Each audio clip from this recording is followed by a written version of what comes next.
1 milione di euro per avviare il progetto preliminare. Bisogna appunto avere una progettazione che ci permetta poi di chiedere quelle risorse adeguate per completare un'opera che ha una priorità, quella di diventare scolo idraulico per il nodo idraulico di Padova, e guardare anche l'opportunità di completare anche quell'opera viaria di viabilità navigabile che è fondamentale poi per quell'economia che guarda dal cuore del Veneto, che è l'interporto di Padova, al porto di Venezia. Ma questa sarà una valutazione che vorremmo affrontare proprio con i sindaci, con coloro che saranno interessati al passaggio di quest'opera, al di là di quelli che sono i dubbi o le criticità che potranno essere messe in risalto da quello che può essere l'apporto appunto di acqua alla laguna, acqua dolce, a quella che è una necessità di dare invece una risposta di sicurezza idraulica, visto anche le valutazioni fatte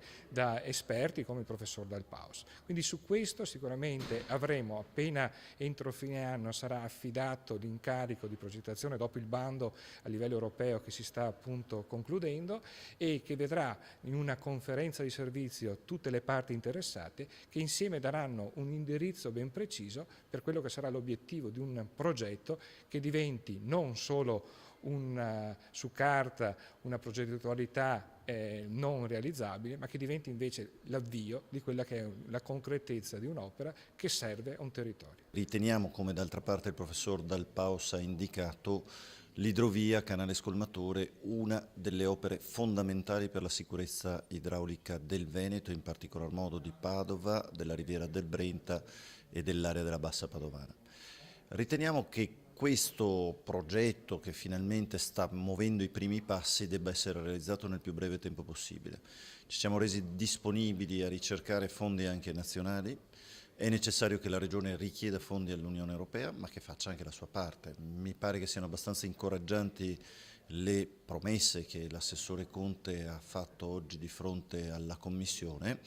C'è una preoccupazione di alcuni sindaci che è stata espressa, in particolar modo quelli nell'area della laguna. Bisogna dare delle risposte sui rischi di inquinamento. Noi lavoreremo ogni giorno da qui a fine legislatura affinché ci sia un'accelerazione nei confronti di un progetto che è decisivo, importante e ci consentirà forse di non vedere più quello che abbiamo visto nel tragico 2010, 1° novembre del 2010, e che abbiamo rivisto tante altre volte perché le opere realizzate dalla Regione sono state molto a rilento. Fare il progetto, avere un progetto che dia anche le risposte alle criticità che sono state sollevate oggi da alcuni sindaci, anche se la stragrande maggioranza dei sindaci si è espresso ovviamente in maniera favorevole rispetto al progetto dell'idrovia.